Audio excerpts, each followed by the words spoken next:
जय हिंद साथियों, स्वागत है आपका एक बार फिर से इस नई वीडियो में। दोस्तों, आईबीपीएस ने अपना ईयरली एग्ज़ाम कैलेंडर जारी कर दिया है और आज की इस वीडियो में हम देखेंगे कि उसमें क्या क्या इंपॉर्टेंट चीज़ें हैं। एक्सर्विसमैन के पॉइंट ऑफ व्यू से देखेंगे कि टोटल एक्सर्विसमैन के लिए क्या क्या अपॉर्चुनिटीज़ हैं, किस प्रकार से एक्सर्विसमैन इसमें एग्ज़ाम दे सकते हैं और बाकी सभी चीज़ों को भी इस वीडियो के माध्यम से समझेंगे। दोस्तों, सैनिकों से जुड़ी सारी खबरों को जानने के लिए सब्सक्राइब का बटन दबाएँ और बेल आइकन को प्रेस करके ऑल का बटन दबाएँ ताकि सारी लेटेस्ट जानकारी आप तक पहुंचे सबसे पहले। तो चलिए शुरू करते हैं वीडियो। आईबीपीएस ने कैलेंडर जारी किया है। इसमें मेनली दो एग्जाम्स के बारे में कैलेंडर जारी करता है। जो पहला एग्जाम है वो है आरआरबीज का। जो भी स्टेट के अंदर रीजनल रूरल बैंक होते हैं, ग्रामीण बैंक जैसे कि आप सभी जानते हैं, तो टोटल इंडिया में 43 बैंक्स हैं। तो इन सभी के अंदर जो भी वैकेंसीज होती हैं उनके बारे में जो आरआरबी है ये कैलेंडर जारी करता है। तो अभी आईबीपीएस में जो आरआरबी का कैलेंडर है उसमें जो प्री एग्जाम की डेट दी गई है, इसमें मेनली 3 कैटेगरीज होती हैं: ऑफिसर स्केल 1, ऑफिसर स्केल 2 और ऑफिस असिस्टेंट। हम यहाँ पर बात करेंगे ऑफिस असिस्टेंट की, क्योंकि यही जो पोस्ट है जिसमें कि एक्सर्विसमैन का कोटा होता है। तो अभी ईयरली कैलेंडर में बताया गया है कि जो प्री एग्जाम होगा ऑफिस असिस्टेंट का वो 30 अगस्त 2025, 6 सितंबर 2025 और 7 सितंबर 2025 को होगा। यानी कि अगस्त और सितंबर के महीने में ये एग्ज़ाम होगा। तो इसका नोटिफिकेशन आपको जुलाई के महीने में देखने को मिल सकता है। दोस्तों, जो इसका मेंस एग्ज़ाम होगा ऑफिस असिस्टेंट का वो होगा 9 नवंबर 2025 को। उसके बाद नेक्स्ट जो पीएसबी होता है यानी कि पब्लिक सेक्टर बैंक, इसमें टोटल 11 बैंक है जिनका कि एक साथ एग्ज़ाम कंडक्ट कराया जाता है। इसमें भी आपका पीओ के लिए, स्पेशलिस्ट ऑफिसर के लिए और क्लर्क यानी कि कस्टमर सर्विस असिस्टेंट के लिए एग्ज़ाम कंडक्ट कराया जाता है। जो 11 बैंक हैं जिनके लिए इसमें रिक्रूटमेंट होता है वो है bank of Baroda, central bank of India, Canara bank, PNB, bank of Maharashtra, union bank of India, UCO bank, Indian bank, Punjab and Sind bank, bank of India और इंडियन ओवरसीज़ बैंक।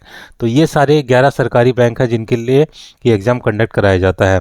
इसका जो क्लरिकल का जो एग्ज़ाम होगा, क्योंकि इसमें भी क्लर्क में ही एक्सर्विसमैन का कोटा होता है, तो उसका जो एग्ज़ाम होगा वो 6 दिसंबर, 7 दिसंबर, 13 दिसंबर और 14 दिसंबर 2025 को होगा। इसके बाद बात करें मेंस एग्ज़ाम की, तो जो मेंस एग्ज़ाम होगा वो 1 फरवरी 2026 को होगा। दोस्तों, पोस्ट की बात करें तो जैसे मैंने बताया आरआरबी के अंदर जो पोस्ट होती है ऑफिस असिस्टेंट की होती है। पीएसबी के अंदर जो पोस्ट होती है वो कस्टमर सर्विस असिस्टेंट की होती है। यानी कि बात वही रहती है, दोनों में जो काम होता है वो क्लर्क का ही काम होता है। तो ये बेसिकली एक क्लर्क की ही पोस्ट है और आपका जो काम रहेगा क्लर्क का ही काम होगा इसमें ज्वाइन करने के बाद। वैकेंसी की बात करें तो हर साल लगभग 6 से 7 हज़ार वैकेंसी आती हैं। सिर्फ यहाँ पर हम क्लर्क की बात कर रहे हैं, बाकी जो स्केल 1 ऑफिसर है या पीओ की वैकेंसी उसकी बात हम यहाँ पर नहीं कर रहे हैं। आरआरबीज के अंदर ओनली जो ऑफिस असिस्टेंट या क्लर्क की जो वैकेंसी आती है लगभग 6 से 7 हज़ार आती है।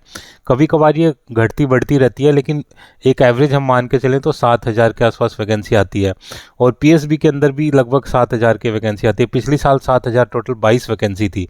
तो टोटल यहाँ पर 14,000 के आसपास, 15,000 के आसपास वैकेंसी होती है, जिनमें से हम 10% अगर मान के चलें तो 1500 से 1600 वैकेंसी जो होती हैं वो एक्सर्विसमैन के लिए रिजर्व होती है।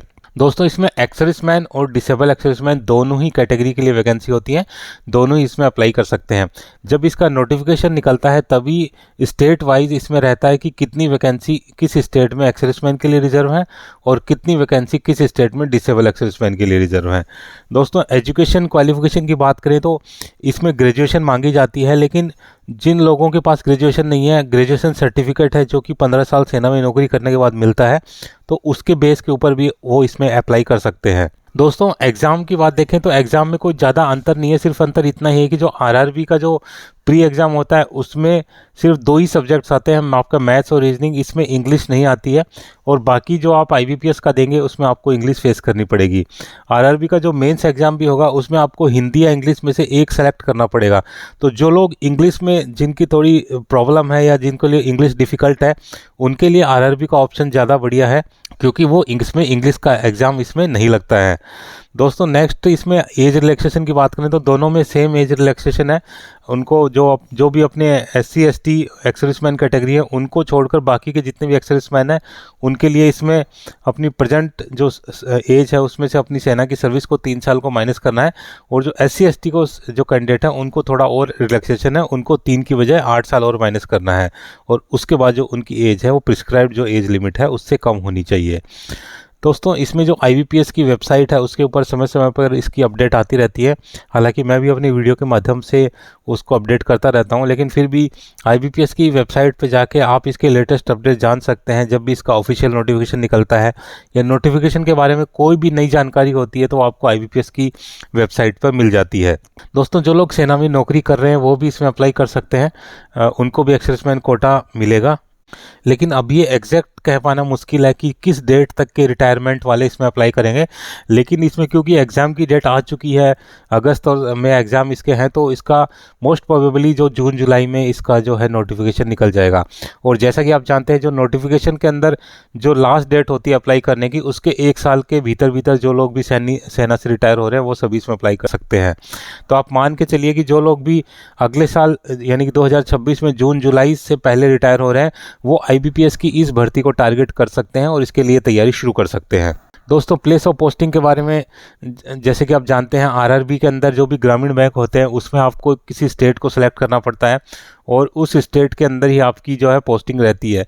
इसमें बाहर के आपके पोस्टिंग जाने के चांसेस नहीं रहते हैं, क्योंकि एक बार आपने जिस स्टेट को सेलेक्ट कर लिया आपकी जो सर्विस आपको उसी स्टेट में करनी पड़ती है। IBPS के अंदर ऐसा ही, लेकिन इसमें कैसा रहता है कि IBPS के अंदर जो बैंक रहते हैं जैसे पंजाब नेशनल बैंक है, अभी उसके जो हेडक्वार्टर हैं वो किसी एक पर्टिकुलर जगह के ऊपर होंगे और उसके ऑफिस भी पूरे इंडिया में हो रहेंगे। हालांकि जो स्टेट से सिलेक्ट होता है वो स्टेट में ही उसका जो चांस रहता है नौकरी करने का, लेकिन अगर वो चाहे तो वो बैंक उसको दूसरे स्टेट में भी भेज सकता है। डिपेंड करता है कि आप किस स्टेज में, अगर आप आने वाले टाइम में प्रमोशन लेते हैं तो फिर आपको एक स्टेट से दूसरे स्टेट में भी जाना पड़ सकता है, बट RRBs के अंदर आपको एक ही स्टेट में रहना पड़ेगा। तो दोस्तों ये थी सारी जानकारी। उम्मीद है कि वीडियो आपको पसंद आया होगा।